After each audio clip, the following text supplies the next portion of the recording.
Hello guys, कैसे हैं आप? उम्मीद करते हैं कि आप सब खैरियत से होंगे, खुश होंगे। भाई देखने जा रहे हैं श्याम शर्मा की वीडियो। अगर आपको पसंद आए तो लाइक और सब्सक्राइब जरूर कर दें। 6 महीने और 2 फिल्मों में आदित्य धार ने वो इम्पैक्ट किया है जिसने पिछले 50 साल के प्रोपेगेंडा को बर्बाद कर दिया है। अच्छा मूवी था।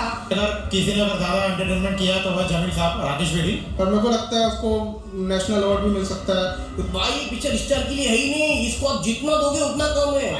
एक नंबर मूवी।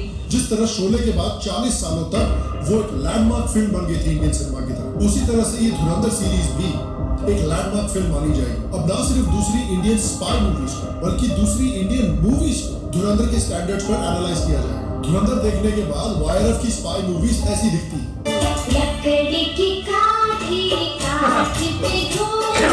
एक इंडस्ट्री जो एक समय पर अंडरवर्ल्ड के इशारों पर नाचा करती थी, literally one of the topmost actors and 83 other musicians and actors went to Dubai to do an entertainment show for the daughter of Daud Ibrahim. आज आदित्य धार अपनी मूवी के थ्रू उसी अंडरवर्ल्ड को एक्सपोज कर रहा है। तो आज हम बात करेंगे कि कैसे आदित्य धार ने पुराने बॉलीवुड मॉडल को हिलाकर रख दिया, वायरफ के स्पाइस स्लॉप यूनिवर्स का बेसिकली काम तमाम कर दिया और शायद अगले पूरे डेकेड के लिए बॉलीवुड का डायरेक्शन बदल दिया।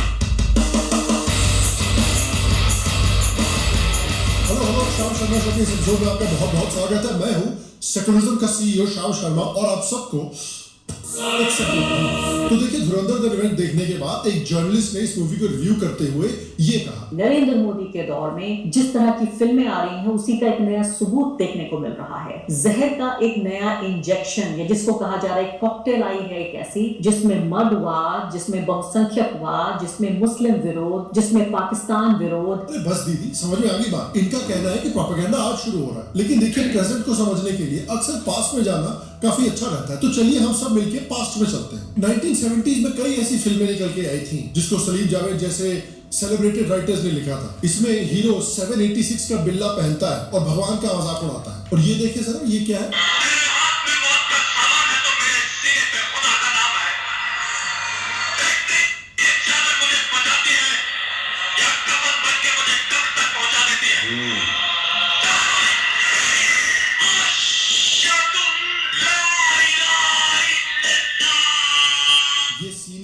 जितने भी हिल स्टेशन सब के सब अंग्रेजों ने डिस्कवर किए। एक कश्मीरी है जिसे मुगलों ने डिस्कवर किया।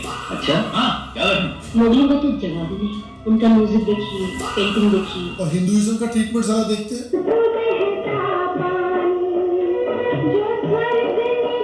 आइकॉनिक रोमांटिक कॉमेडीज में इस तरह का प्रोपेगेंडा हमें देखने को मिल रहा था।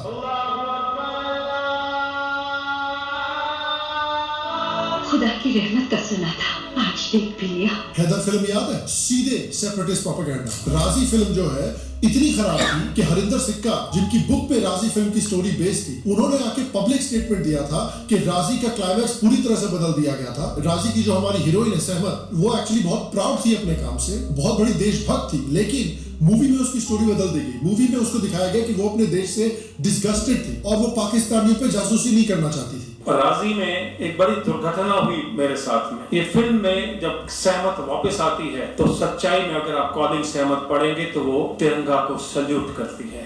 और बैंड जो कि उस वक्त जय भारती पे कर रहा था, मुझे 8 साल लगे थे इस किताब को लिखने में। तो जो बैंड जय भारती सल्यूट कर रहा था, मास्टर चीफ जो सेलर था, उसने 2 ट्वीट करके बैंड जय भारती को बंद करके जन गण मन प्ले किया था। राजी में ना तो कोई तिरंगा दिखाया गया और ना कोई जन मन गाया गया, बल्कि उसको डिप्रेशन स्टेट में लाया गया। पाकिस्तान के फ्लैग दिखाए गए और इंडियन इंटेलिजेंस एजेंसी को नीचे दिखाया गया। ये लेफ्टिस्ट अप्रोच के खिलाफ में इतनी सफाई से काम किया गया। मुझे पूछे वो दर्द कहाँ होता है। बजरंगी भाईजान में सलमान भगवान राम की प्रार्थना करते हैं, लेकिन उनके प्रेयर्स नहीं आंसर होते। उनके प्रेयर्स आंसर होते हैं दरगाह पे जाके। डायरेक्टर ने खुद कहा था कि उनकी फिल्म प्रोपेगेंडा है। I'll give you an example again from one of my films, Bajrangi. The song, the chicken song. The chicken song is actually the most political and subversive song of the film. But a chicken song is basically was written in the face of the beef ban. और ये scene तो आपको याद ही है, ये होता है crime against humanity.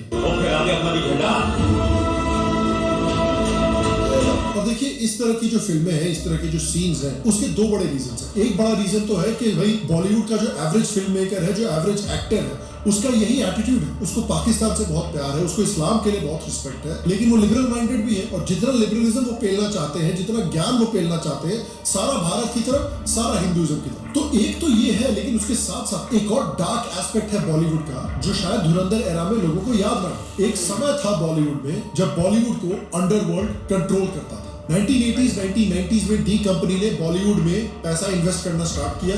Bollywood producers और एक्टर्स को थ्रेटन किया जाता कि आप पैसे लीजिए और उनके रूल्स को फॉलो कीजिए। कई फिल्में हैं जो डायरेक्टली माफिया के डायरेक्शन पर बनाई गई थी और उनके पैसे से बनाई गई थी।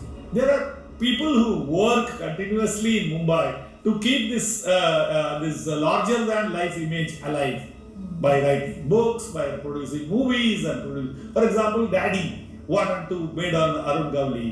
Manya Surve's thing or Shootout at Wadala, Shootout at Lokhandwala, Mumbai Once Upon a Time. If you've seen all that, Satya company, they were all funded and financed by them only. Dawood Ibrahim और दूसरे underworld के जो mafia थे वो पूरी की पूरी industry को शिकंजे में रखे हुए थे और उनको डरा धमका के रखा।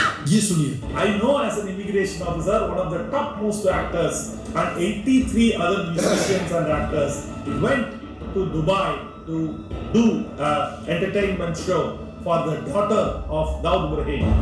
और उसके बाद ये फोटोज देखिए, ये फोटोज देख के आपको समझ में आएगा कि ये लोग जो है ये दाऊद इब्राहिम के गेस्ट नहीं है, हॉस्टेज। उस आदमी ने पूरी की पूरी बॉलीवुड को हॉस्टेज बना के रखा हुआ था। दाऊद ये बात समझता था कि आर्ट इतना पावरफुल है लोगों की आइडियोलॉजी को शेप करने में। अंडरवर्ल्ड के लोग ऐसी फिल्में बनवाते थे जिसमें अंडरवर्ल्ड को अच्छा दिखाया जाए, अंडरवर्ल्ड के माफिया डॉन्स को हीरो की तरह दिखाया जाए, ताकि लोगों के दिमाग में उनका एक पॉजिटिव इमेज बने। और ऐसी मूवीज भी बनाई जाती थी जो इंडिया के हिंदूज को और हिंदुइज्म को रिडिक्यूल करे, उन्हें छोटा दिखाए। और ये अचीव करने के लिए किस तरह की धमकियां देखिए मिलती थी। राकेश रोशन पर अलेजिडली फायरिंग करवाई गई थी क्योंकि राकेश रोशन ये नहीं चाहता था कि Hrithik Roshan underworld finance movie में काम करे। 1997 में गुलशन कुमार जो काफी प्रो हिंदू मैसेजेस स्प्रेड किया करते थे, उनको भी अंडरवर्ल्ड द्वारा अलेजिडली मरवा दिया गया था जब वो एक मंदिर से निकल रहे थे। तो एक समय पर ये हालत थी बॉलीवुड की। और उस शैडो में बॉलीवुड में आते हैं आदित्य धार। धुरंधर के रिलीज के बाद पूरा इंटरनेट इस समय पर पीक डिटेलिंग और आदित्य धार की बातें कर रहा है, लेकिन आदित्य धार भी किसी बॉलीवुड फैमिली से नहीं आते। वो भी बॉलीवुड में इनिशियली स्ट्रगल करते हुए ही आते हैं। आदित्य धार के one of the first film industry mentor Priyadarshan ने रिसेंटली रिवील किया कि फिल्म मेकिंग के पहले आदित्य धार क्रिकेटर बनना चाहते थे और क्रिकेट में उनकी अच्छी परफॉर्मेंसेस भी थी, लेकिन इंटरनल पॉलिटिक्स की वजह से वो इंडिया के अंडर 19 टीम में नहीं जा पाए। Because he was a cricketer, it seems. So he could not get into the under 19 team because of some political influence, so he was moved out. चलिए भाई, crickets loss is India's game. इसके बाद उन्होंने film making में career बनाने का decision लिया और शॉर्टली आफ्टर दैट 2006 में मुंबई आ गए। फनी बात यह है कि भले ही क्रिकेट पिच पे पाकिस्तान को पेल नहीं पाए, लेकिन बॉलीवुड में आके पाकिस्तान को पेल रहे हैं। इनिशियली उनको एज ए लिरिसिस्ट काम मिला, काबुल एक्सप्रेस जैसी मूवीज में एज ए लिरिसिस्ट उनको हायर किया जाता है, जिसके बाद कई सारे मूवीज में उन्होंने राइटिंग और बिहाइंड द कैमरा काम किया। डायरेक्टिंग में भी उन्होंने अपना टैलेंट काफी अर्ली दिखाया था। 2009 में उनकी शॉर्ट फिल्म बूंद की वजह से उन्हें नेशनल अवार्ड भी मिलता है, लेकिन सैड रियलिटी ये थी कि उनको उस काम के लिए उतना क्रेडिट नहीं मिला जितना वो डिजर्व करते थे। Few films which actually he penned and he never got the credit. Industry ने उन्हें एक एवरेज आउटसाइडर की तरह ही ट्रीट किया। डायरेक्टर्स ने उनसे काम करवाया और काम होने के बाद उनसे क्रेडिट मिला। इनके स्ट्रगलिंग डेज में उनके क्लोज फ्रेंड्स ने इनको धोखा दिया। उनकी मल्टीपल स्क्रिप्ट्स अपैरेंटली चुरा ली गई, जिनके ऊपर बाद में 100 करोड़ की सक्सेसफुल मूवीज बनी। मेरी जर्नी में काफी धोखे थे, काफी स्क्रिप्टें थी जो मुझसे चुरा ली गई और 100 करोड़ की फिल्में बन गई उनकी। और ऐसे मुकाम पे like as a struggling aspiring writer I always felt कि यार अब बस हो गया, अब मेरे से नहीं हो पाएगा यार, ये थक गया अब मैं। जिसकी वजह से फाइनेंशियली तो उनको लॉस हुआ ही, साथ में ऐसे इंसिडेंट्स ने साइकोलॉजिकली भी उनको काफी तोड़ कर रख दिया। बट स्टिल उनके मेंटर्स और उनके फैमिली ने उनके ऊपर भरोसा बनाए रखा, उनको इमोशनल सपोर्ट दिया और आदित्य ने भी उन्हीं इंस्टिंक्ट्स पर भरोसा किया और वो मेहनत करते रहे। पोजीशन पे, उस स्टेज पे you meet somebody like Robinda or you meet somebody like Priyadarshan or you meet somebody like Vishal Bhardwaj who will just say कि यार नहीं तेरे में कुछ बात है, and that thing kept pushing me. Obviously मेरे घर वालों का बहुत सपोर्ट था. मल्टीपल टाइम्स उन्होंने एक फिल्म बनाने की कोशिश की. मामला कभी कभी बनता भी था लेकिन एंड मोमेंट पर आकर रह जाता था. तो कई सालों के बाद 2016 में फाइनली वो धर्मा प्रोडक्शंस के साथ काम करने वाले थे. उनकी एक फिल्म बनने भी वाली थी, शूटिंग के डेट्स भी फाइनलाइज हो गए थे, बट एंड मोमेंट पर ये सब कैंसिल हो जाता है. So I was working on this film called Raat Baki, which had Fawad and Katrina. Okay. This is somewhere around 2016. Yeah. And we were about to go on floor. We were supposed to start our shoot in October, I think. And just a month before that, not even a month, like 20 days before that, the Uri attack happened. जब 2016 के जनवरी में पाकिस्तानी आतंकवादियों ने India के उरी में एक आतंकवादी attack किया. अटैक में 17 जवान हमारे शहीद हुए, जिसके बाद फिल्म इंडस्ट्री के खिलाफ बहुत बड़ा आउटबर्स्ट हुआ. पब्लिक की तरफ से बहुत बड़ा आउटक्राई हुआ कि जितने भी पाकिस्तानी प्रेमी प्रोडक्शन हाउसेस हैं जो पाकिस्तानी एक्टर्स को, म्यूजिशियंस को, आर्टिस्ट को हायर करते हैं, उनको हम बॉयकॉट करेंगे जब तक ये पाकिस्तानियों को बॉयकॉट नहीं करते. और उसके बाद प्रेशर में आके करण जौहर ने इस मूवी को कैंसिल किया क्योंकि इस मूवी में भी एक पाकिस्तानी एक्टर था. लेकिन फिर उसके बाद इंडिया ने रिटेलिएशन में सर्जिकल स्ट्राइक की. Indian Army conducted surgical strikes on terror launch pads in Pakistan-occupied Kashmir. तो आदित्य धर सर्जिकल स्ट्राइक के बारे में काफी क्यूरियस है क्योंकि इस तरह की स्ट्राइक इंडिया ने पहले कभी की नहीं थी. The moment surgical strike happened, my office was like trying to figure out what to do and how to get the new cast. And my mind was actually trying to figure out what exactly happened. I really want to know how they pulled it off. Reason ये था कि आदित्य धर obviously एक patriotic आदमी है. दूसरी तरफ एक कश्मीरी हिंदू होने के नाते उन्होंने किस तरह से पाकिस्तानी स्पॉन्सर्ड टेररिज्म, उनके कल्चर को, उनकी सोसाइटी को बर्बाद कर चुका है, उसके बारे में भी काफी अवेयर थे. और जब इंडिया ने पहली बार पाकिस्तान को उन्हीं के लैंग्वेज में जवाब दिया तो ये चीज उनको बहुत एक्साइटिंग लगी. I was always interested in army. I wanted to get into army as a kid. It's that I'm a Kashmiri Pandit. So I've been hearing about terrorism since I was really small. Okay. उन्होंने surgical strikes पर research करना शुरू किया. जितनी भी detail gather कर सकते थे उतनी गैदर की. From 1st October 2016 itself, I started researching, and in 6 months, and it was very difficult research because it's a classified information. Absolutely. और 12 दिनों के अंदर उन्होंने उरी की पूरी स्क्रिप्ट लिख डाली. I ended up writing the entire screenplay in 12 days. Just 12 days. Just 12 days. और ये है, देखिए कर्मा कैसे काम करता है. न पाकिस्तान 2016 में भारत पे अटैक करता, न इंडिया रिस्पॉन्ड करता, न उरी बनती और न आज धुरंधर बनती, जिसकी वजह से परमानेंटली पाकिस्तान का पीआर इंडिया में बर्बाद हो चुका है. Anyway, the rest is history. Uri काफी बड़ी सुपर हिट बनी बॉक्स ऑफिस पे. 28 करोड़ के बजट में उस मूवी ने 350 करोड़ रुपए कमाए. उसी साल इस मूवी ने नेशनल अवार्ड भी जीता. आदित्य धर के प्रोडक्शन हाउस B62 प्रोडक्शंस के अंदर बाकी जितनी भी मूवीज लॉन्च हुई हैं वो भी बहुत सक्सेसफुल रही हैं. आर्टिकल 370 ने भी 20 करोड़ के बजट में 105 करोड़ कमाए. बारामूला जैसी मूवी जो डायरेक्टली OTT पे रिलीज हुई उसको भी बहुत क्रिटिकल अक्लेम मिला और काफी हाई रेटिंग्स भी मिली. और अब धुरंधर ने तो हिंदी मूवीज के मार्केट को पूरी तरह से शिफ्ट ही कर दिया. धुरंधर के पार्ट 1 ने 1300 करोड़ से भी ज्यादा का कलेक्शन कर लिया और अब धुरंधर पार्ट 2 तो उसी राह पर बढ़ रही है. बस 5 दिन में 900 करोड़ पार कर लिए हैं इस फिल्म ने और लगता है कि धुरंधर पार्ट 1 का भी रिकॉर्ड तोड़ने वाली है. और आज धुरंधर पार्ट 2 में आदित्य धार उसी दाऊद इब्राहिम को एक्सपोज कर रहे हैं. वही दाऊद जिसने एक टाइम पर पूरी बॉलीवुड को अपनी मुट्ठी में रखा हुआ था. हिम्मत के साथ दाऊद इब्राहिम और अंडरवर्ल्ड माफिया के जो ISI के साथ लिंक्स हैं उसको एक्सपोज कर रहा है. दाऊद इब्राहिम के हिंदूज के खिलाफ और अपने ही देश के खिलाफ किस तरह की रिलीजियस बिगेटरी थी उसको एक्सपोज कर रहा है. और साथ ही उसको एक ऐसे पैथेटिक फिनिश्ड आदमी की तरह दिखा रहा है जो तड़प कर पिछले कई सालों से बस जिंदगी से चिपका हुआ है और हालत उसकी इतनी खराब है कि उसको अपना शौच भी एक बैग में करना पड़ता है. सिर्फ यही नहीं, आदित्य धार ने सिर्फ दाऊद जैसे गैंगस्टर्स को एक्सपोज ही नहीं किया बल्कि उसने बॉलीवुड के जो रिसेंट क्राउन जूल्स में से एक यानी वायरस स्पाई यूनिवर्स उसको भी पूरी तरह से हिला कर रख दिया. ये फोटो देखिए, क्या है ये, क्या मजाक है ये. आदित्य धर की मूवीज ने वायरस स्पाई यूनिवर्स की मूवीज को जेन्युइनली पोगो कार्टून बना कर रख दिया और ना सिर्फ पोगो कार्टून बना दिया है बल्कि उनकी आइडियोलॉजी को भी पूरी तरह से एक्सपोज कर दिया गया है. ये वायरस स्पाई मूवीज जो है ये अपने आप को स्लिक एक्शन मूवीज की तरह पोजीशन करने की कोशिश कर रही थी लेकिन उसके साथ साथ एक genuinely poisonous ideology Indian audiences के हलक में उतारने की कोशिश कर रही थी. ये सारी मूवीज बेसिकली शो करती हैं कि ISI जैसी आतंकवादी एजेंसी जो काउंटलेस इंडियन डेथ्स के लिए रिस्पॉन्सिबल है वो एक्चुअली इंडिया की बेस्ट फ्रेंड है. वो एक्चुअली इंडिया का भला करना चाहती है. सलमान खान की टाइगर मूवीज का ये सीन देखिए. क्या डिसाइड किया? रॉ, ISI साथ में करते हैं सर. कोई सेफ जगह ले चलो यार. दुश्मन से प्यार करना गद्दारी है। सर जब प्यार हो रहा था तो किसी ने बताया नहीं कि दुश्मन है। वो जब प्यार हो गया तो समझ नहीं आया कि दुश्मन क्यों। सर कब तक भागोगे? सर जिस दिन इंडिया पाकिस्तान में और ऐसा की जरूरत नहीं होती उस दिन वापस आ जाए। आईएसआई को इंडिया का बहुत अच्छा दोस्त बोलना तो यही हुआ कि आप बोल रहे हो कि छोटी बच्चियों का सबसे अच्छा प्रोटेक्टर जेफरी एप्स्टीन। रॉ और आईएसआई में देखिए कितना रोमांस चल रहा है। खासतौर पुलिस तो नहीं है, क्योंकि तो बॉम्ब लगा।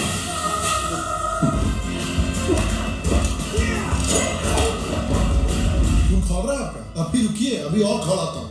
ये देखिए ओके, आगे अपना झंडा।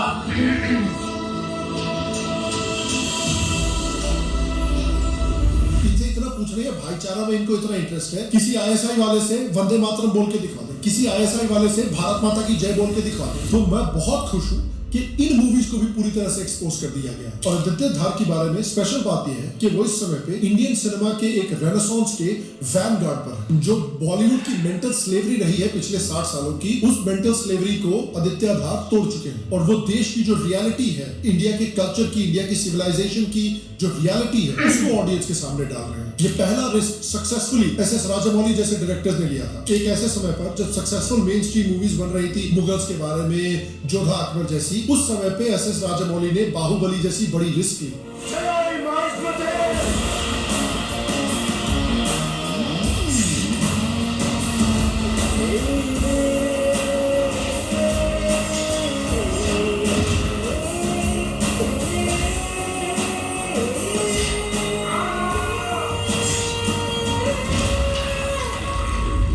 Incredible response मिला audiences से। One of the most successful Indian franchises in history बन गई ये मूवीज। और फिर RRR के साथ उन्होंने एक और बड़ा रिस्क लिया, जिसमें clear Indian religious civilisation imagery, Indian nationalism, slick over the top popcorn cinema के साथ ऐसा मिक्स किया गया कि it just became an incredible package।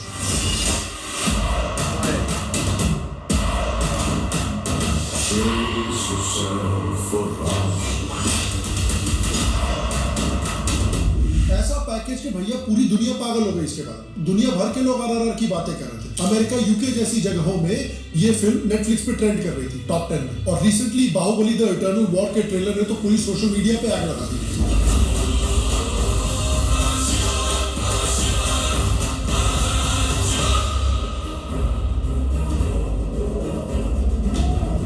Baahubali के सिनेमैटिक यूनिवर्स को एक्सटेंड करके भगवान इंद्र जैसे कैरेक्टर्स को इंट्रोड्यूस किया गया है। और देखिए क्वालिटी, देखिए एनिमेशन की यार। हट जाओ शासुर, बाहुबली मुझसे नहीं बचेगा। तो राजामौली की सक्सेस ने आदित्य धार जैसे फिल्म मेकर्स को वो करज दिया कि वो भी अपने इंट्यूशन को और अपने दिल को फॉलो करें। और फिर उन्होंने 2019 में पूरी निकाली। हिंदुस्तान चुप नहीं बैठेगा। ये नया हिंदुस्तान है। एक घर में घुसेगा भी तो हम मारेगा। अपनी बहत्तर को हमारा सलाम बोलना, कहना दावत पर इंतजार कर रहे हैं। बहुत सारे मेहमान भेजने वाले। उरी के थ्रू अनअपॉलोजेटिकली पाकिस्तानी रेडिकलिज्म को कॉल आउट किया गया। फिर आती है 370, जिसमें कश्मीर के पूरी जिहादी इकोसिस्टम को एक्सपोज किया जाता है। ये बाजी खून की बाजी है। हर घास से निकलेगा बुरहान।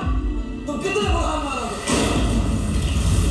बारामूला जैसी फिल्म जो कश्मीरी हिंदुओं के जेनोसाइड को कितनी आर्टफुली दिखाती है। खालिदा बच्चों को इकट्ठा करके दरबाज बनाकर ले गया था। और अब आई धुरंधर निकल के, जिसने तो भैया पाकिस्तान का पूरा पीआर ही यंग इंडियंस के दिमाग में खत्म कर दिया है। और सिर्फ धार ही नहीं, और भी फिल्म मेकर्स जैसे कि ऋषभ शेट्टी जिन्होंने कांतारा 1 और 2 बनाई है, जो खुद बहुत बड़ी हिट्स हुई है। ओम राव जिन्होंने तानाजी बनाई थी। विवेक अग्निहोत्री जिन्होंने इतनी सक्सेसफुल और इतनी deeply impactful film the Kashmir files बनाई थी। और आदित्य धार ने जो अचीव किया है, उसको आप देखिए किस तरह से उन्होंने बॉलीवुड का एक तरह से माइंडसेट बदल दिया है। मधुर भंडारकर जैसे डायरेक्टर्स, राम गोपाल वर्मा जैसे डायरेक्टर्स वो फिल्म की इतनी तारीफ कर रहे हैं। विशाल भारद्वाज आज कह रहा है कि हैदर जैसी फिल्म का एच भी आज बनना impossible. I used to pray for days like this. और आप समझिए इस बात को, यही होता है जब एक ऐसी पॉलिटिकल डिस्पेंसेशन होती है पावर में जो एक्चुअली देश की परवाह करती है, जो एक्चुअली देश में एक पॉजिटिव विजन लाना चाहती है। और जब इस डिस्पेंसेशन के साथ सही आर्टिस्ट सही मोमेंट पर मिले। धुरंधर द रिवेंज तो इंडियन सिनेमा की हिस्ट्री में सबसे बड़े रिकॉर्ड ब्रेकिंग मूवीज में से एक बनने की राह पर है ही, और मैं यही होप करता हूँ कि आदित्य धार का अगला प्रोजेक्ट धुरंधर के बजट का भी 5 गुना ज्यादा हो और वो एक ऐसा एक्सपीरियंस डिलीवर करे जिससे धुरंधर से भी 5 गुना ज्यादा मेल्टडाउन्स निकल के आए। और मेरी ये भी होप है कि आदित्य धार की सक्सेस देखकर नई जनरेशन के जो यंग पेट्रियोटिक फिल्म मेकर्स हैं वो इंस्पायर हो और उन्हें रियलाइजेशन हो कि उरी और धुरंधर जैसी मूवीज अब कमर्शियली वायबल है और इंडियन ऑडियंस को सच में ऐसी मूवीज का हंगर है। साथ ही मैं ये चाहता हूँ कि प्रोडक्शन हाउसेस भी ये देखे कि कितना पैसा आदित्य धार की मूवीज ने बनाया है और समझे कि प्रो इंडियन कंटेंट एक सीरियसली प्रॉफिटेबल एवेन्यू, तो ऐसी और मूवीज फंड करें। अब वक्त आ गया है कि बॉलीवुड और इंडियन सिनेमा ओवरऑल एक ऐसा वेपन बने इंडिया के लिए जैसा हॉलीवुड काफी डेकेड से अमेरिका के लिए बना हुआ था। और इस नए सी चेंज के लिए सही मायने में मैं दिल से आदित्य धार का थैंक यू बोलना चाहता हूँ। और अगेन गाइस, आपने अभी तक धुरंधर द रिवेंज देखी है कि नहीं? इंडिया में इस समय पर काम कर रहे आपके फेवरेट डायरेक्टर्स कौन है? नीचे कमेंट सेक्शन में मुझे जरूर बताएं। बाकी आपसे अगले ऐसे ही है यार, बहुत कमाल की वीडियो थी। लेकिन देखा जाए ना भाई, जो आदित्य सर ने इस मूवीज में काम किया ना वो काफ़ी उनका भाई अप्रिशिएट करने वाला है। और ये एक रियलिटी है, हमने बॉलीवुड की मतलब कि ऐसी पीछे मूवीज देखी हैं जिसमें कोई चीज़ मतलब कि एक दिखाई नहीं गई यार, मतलब कि सब चीज़ें ऐसे हाइड करके और एक बैकडोर एक चलती रही हैं। लेकिन आप देखो ना, जब एक रियलिटी दिखाने पर आते हैं ना तो मतलब कि वो मूवीज के थ्रू या एक डॉक्यूमेंट्री या आप एक आर्टिकल जो कि आपकी जनरेशन पढ़ती है या देखती है उसमें भाई एक आपकी मतलब कि चीज़ एक अडॉप्ट होती है। लेकिन ये सारे मुल्क करते हैं। जब एक मुल्क स्ट्रॉन्ग बन जाता है ना तो जो उसकी एक हिस्ट्री है या जो उन्होंने किया होता है वो मूवीज के या डॉक्यूमेंट के जरिए भाई लोगों को दिखाते हैं और सारी चीजें सब बनाते भी हैं, इसमें कोई शक नहीं। अब पाकिस्तान की मिसाल देख लो, हम क्या बनाए, हमारे पल्ले ही कख नहीं है। अब हम क्या बनाए कि हमने मतलब कि 72,000 सरेंडर कैसे किया था, कैसे उन्होंने अपनी पैंटें उतारी थी, 93,000 सॉरी थोड़ा सा नीचे बोल गया। हमने मतलब कि क्या बनाना है, हमने हमारी एक मूवी अभी ईद पर रिलीज हुई है शान की बुल्ला, उसमें पता नहीं क्या वो बुल्ला बजाता रहता है। मतलब कि हमारे पास तो कुछ भी नहीं है मूवीज देख 7500 में शायद सीरियस में क्या 7500 नहीं होना। इस भाई के पास हर चीज का नॉलेज है। ये ऐसी बात छोड़ता है ना, हर बंदा यार सोचने पे मजबूर हो जाता है। 7500 रुपया कोई बात यार करने वाली करो यार, इतने भी मकाम नहीं है कि आप जो बोलोगे हम वो समझ लेंगे। 75,000 मान ले। नहीं 75,000 भी ठीक है, जो तू बोलता है वो ठीक है, 75,000 क्योंकि तू मेंटल है, हम तो मेंटल है नहीं। तो ये चीज़ें भाई जा रही थी। लेकिन ये जो लास्ट 2-3 साल में मूवीज आई है ना जिसमें कश्मीर फाइल आ गई भाई, थे आर्टिकल 370 आ गया मूवी, तो इन्होंने काफ़ी ना एक बॉलीवुड को पीछे एक धकेल दिया जो कि अभी लगता था कि बॉलीवुड किसी के अंडर चल रहा है। लेकिन भाई आदित्य सर ने आकर ना ये सारी चीज़ को मतलब कि रजीम को चेंज कर दिया है। पहले हमारे दिमाग में क्या आता था, करण जौहर आता था, फराह खान है या 2-3 और डायरेक्टर जो मूवी मतलब के शूट करते थे। लेकिन भाई आउट क्लास है। अब बाहुबली जिसने बनाई वो मूवी मतलब के ओवरऑल पूरे वर्ल्ड में चली है। RR ने सबसे ज्यादा चाइना में भाई कमाई की थी, मतलब कि इतना पैसा उसने कमाया था। तो जो मूवीज बनती है ना उसके पीछे कुछ दिखाना भी पड़ता है।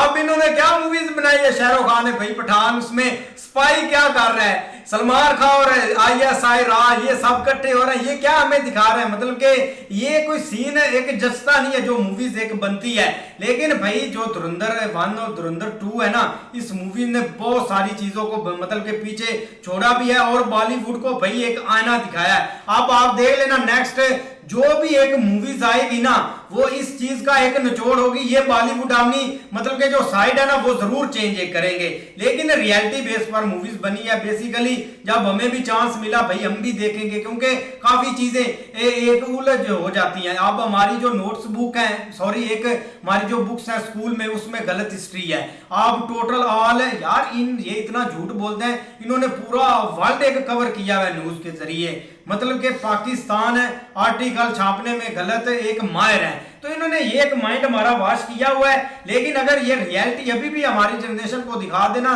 तो काफी चीजें चेंज हो जाएंगी। अब पेशावर में इतना मतलब कि एक अटैक हुआ था, टेररिस्ट अटैक स्कूल पर, तो उस पर इन्होंने कोई चीज शाया की, एक टोटली खत्म कर दी। उस पर चाहिए था जो उस लोग उसमें इन्वॉल्व थे भाई उनके ऊपर डॉक्यूमेंट्री लिखनी थी ताकि एक एक बच्चे को पता चलता कि ये बंदा इसमें इन्वॉल्व था। उसामा बिन लादेन इधर से भाई मतलब कि इन्होंने एक पकड़ा था तो उसका क्या क्या चीज अमेरिका ने कर दी थी, तो उस टाइम ये चीजें दिखानी चाहिए। लेकिन ये दो मूवीज ने काफी भाई हिला दी है हर चीज ही।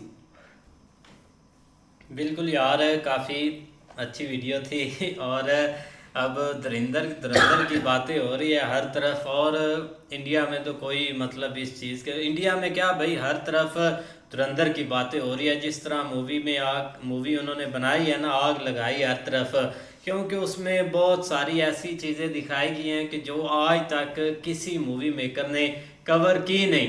कवर कर सकता था लेकिन उसके अंदर इतनी हिम्मत नहीं आई कि वो ये चीज़ें दिखा ले, क्योंकि जब भी कोई ऐसा डायरेक्टर या कोशिश करते हैं तो भाई उनके लिए काफ़ी मुश्किल हो जाता है, गहरा तंग किया जाता है कि ये कैसे ये कर रहा है। लेकिन इन सर ने आकर ना, आदित्य सर ने, उन्होंने भाई ये मूवी बना करना सारे जो एक पीछे हुए हैं आज तक के उनको ना एक दिखाया है लोगों को कि क्या क्या चीज़ें चल रही थी हमारे देश में। इसीलिए भाई अब लोग इतना एक देख रहे हैं। लग रहा था कि भाई जो पार्ट 2 है, जैसे कि पार्ट 2 आएगा तो इस हद तक ना एक नई जोश होगा।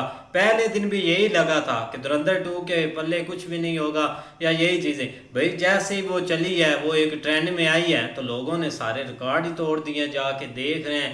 ओवरऑल पूरे वर्ल्ड में देखी जा रही है। इधर थोड़ा बहुत बैन है मिडल ईस्ट या पाकिस्तान, बाकी हर जगह वो चल रही है आगे। भाई वीडियो बहुत अच्छी है। ये चीज़ देखें कि भाई पहले जब भाई ने बताया ना कि पहले इंडिया में भाई ये देखें कि इस्लाम के नाम पर भी वीडियो बनती रही हैं, और ऐसी बहुत सारी वीडियो बनी हैं। लेकिन उस वक़्त पाकिस्तान में किसी चीज़ का कोई बैन करने का सिस्टम भी नहीं था, ना ही ये करते थे। इन्होंने भी वीडियो बनाई है, फिल्में उन्होंने भी बनाई हैं, कोई किसी किस्म का कोई टेंशन वाली बात नहीं थी। लेकिन जब वो एक जंग लगी है उसके बाद भाई हर चीज़ इन्होंने ना एक अलग-अलग सिस्टम जो है ना वो करना शुरू कर दिया है। लेकिन उसके बाद ये धुरंधर फिल्म जो आई है ना नंबर 1, तो इस पे ये जब भी भाई शुरू हुई है तो भाई ये रोला डलना शुरू हो गया कि भाई इन्होंने हमारे जो है ना एक पहले जो एक सिस्टम बना था उसके खिलाफ ये इन्होंने फिल्म बनाई है, और हम इसको जो है ना वो बैन करते हैं। लेकिन बैन इन्होंने कुछ भी नहीं किया। ये अब भी लोग इंस्टाग्राम से उठाकर ये देख रहे हैं, और यहाँ तक कि ये जो गाने इस फिल्म के हैं वो सारे पाकिस्तानी जो है शादियों में चला रहे हैं और हर जगह लोग देख रहे हैं, डांस भी कर रहे हैं। वो एक जगह पर वो अपना बिलावल भुट्टो साहब गए हैं, वहाँ पर भी यही गाना चल रहा था धुरंधर फिल्म का। तो बैन कहाँ पर हुआ है और क्या हुआ है बैन? गरीबों के लिए बैन, सिर्फ ये अवाम के लिए बैन है, जो निचले दर्जे की अवाम है ना उसके लिए बैन है भाई, बाकी किसी के लिए भी बैन नहीं है। लेकिन इस धुरंधर ने भाई जितने भी रिकॉर्ड देना, उसके बाद धुरंधर 2 आई उसने भाई सारे रिकॉर्ड तोड़ दिए। ऐसा ही है, देखी तो नहीं, लेकिन वो एक क्लिप शहबाज शरीफ का भी ऐड है, मुझे लगता है शायद किसी ने देखी। नहीं, वो नबील गंगोल साहब का एक शॉट है उसमें। नहीं, शहबाज शरीफ जो ट्रम्प के पीछे नहीं ऐसे कर रहा था, यस वो भी इस मूवी 2 में मुझे लगता है उन्होंने ऐड किया हुआ है। अच्छा, हाँ देखा है, शायद किसी ने देखा तो बता। एक भाई कह रहा था कि जो 3 पार्ट आने वाला ना उसमें ऑपरेशन संदूर का वो सारा मतलब कवर करने लगे हैं। मतलब ये आगे कोई लंबा ही एक सीरीज चलने लगी है, ये धुरंधर की है। ये बांग्लादेश काफी अच्छी है। लेकिन जो बिलावल साहब की भाई उन्होंने बात की है ना चाचे ने, तो वो तो उन्होंने भाई जो उनकी एंट्री हुई है ना वो स्पेशल सॉन्ग लगवाया था, उन्होंने स्पेशल सॉन्ग लगवाया था कि शायद ये थोड़ा सा तो लेकिन भाई उसने ऐसा कुछ भी नहीं किया, कोई डांस वगैरह कर देता, वैसे शक्ल तो उसकी गलती मिलती थी, लेकिन भाई उसने डांस नहीं किया गया। लेकिन भाई वीडियो जो काफ़ी अच्छी है कि, लेकिन जो इधर अपना धुरंधर 1 और 2 है ना उसने भाई इधर जो एक रिकॉर्ड जो है ना पिछले वीडियो के या मूवी के भाई तोड़ दिए हैं। लेकिन ये देखें कि पहली जो धुरंधर 1 आई है वो 13 करोड़ से भाई 13 करोड़ पे चली गई थी, और जो अब 1300 करोड़ अब भाई दूसरी पैसे होते हैं हमारे जो है 900 करोड़ पर पहुंच गई है। लेकिन भाई ये वीडियो जब अभी इधर हमने देखी तो नहीं 2, लेकिन भाई जब देखेंगे तब पता चलेगा। हमने धुरंधर 1 पे मौलवी साहब देना 2-3 दिन में रिएक्शन, वो देखेंगे मौलवी दूंगा, तब पता चलेगा आखिर है क्या, देखेंगे इंशाल्लाह। ये बिल्कुल ऐसे यार, ये जो बंदा है ना डायरेक्टर आदित्य धार, ये बंदे बहुत एक हट के आया है। इसको भाई कम्पीट करना बहुत मुश्किल होगा, क्योंकि ये जो इसने एक स्ट्रेटजी ली है ना, मैं कहता हूँ कि कोई भी इसके जो है ना वो मुकाबले में जाने के लिए बहुत एक मेहनत करनी पड़ती है। ठीक है, आगे शाहरुख खान की भी मूवी है या सलमान खान की मूवी आ रही है, अभी से लग रहा है कि उसके पल्ले कुछ भी नहीं है। उसका पीछे एक गाना आया, वो हर तरफ से उन्होंने उसको मतलब कहा कि भाई सुनो, एक ट्विटर के ऊपर भी मतलब हर तरह से उसको प्रमोट करने की कोशिश की है, लेकिन वो फ्लॉप रहा। किसी एक रील में भी किसी बंदे ने इस्तेमाल किया, साथ ही धुरंधर के गाने, यकीन करो हर एक रील, हर दूसरी रील के ऊपर यही गाने चल रहे हैं और कोई गाना चल ही नहीं रहा यार। कमाल कर दिया इस बंदे ने। और उम्मीद है कि भाई ऐसे एक अच्छी एंटरटेनमेंट के लिए एंटरटेनमेंट रेलेवेंट मूवीज जो है ना होगी। देखो ना भाई, मूवी होनी ऐसी चाहिए कि बंदे को पसंद आए एक, लेकिन ये जो थोड़ा टच टूच देते हैं ना, इससे थोड़ा सा हट के आए ना, तो फिर भी मूवीज अच्छी बन जाती है। लेकिन वो वाकई यार कमाल था कि वो बस में जा रहे हैं, इधर से पाकिस्तान का झंडा है, इधर से इंडिया का कैसा रॉकेट की मिशन कर रही है। हम उस वक्त देख के तो बड़े भाई मतलब कमाल की मूवी, लेकिन आप जो है ना अंदाजा हो रहा है कि यार वो तो बड़ी अजीब किस्म की हरकतें थी। ऐसे ही है। मिलते हैं नेक्स्ट वीडियो में, तब तक के लिए अपना ख्याल रखिए। Good bye.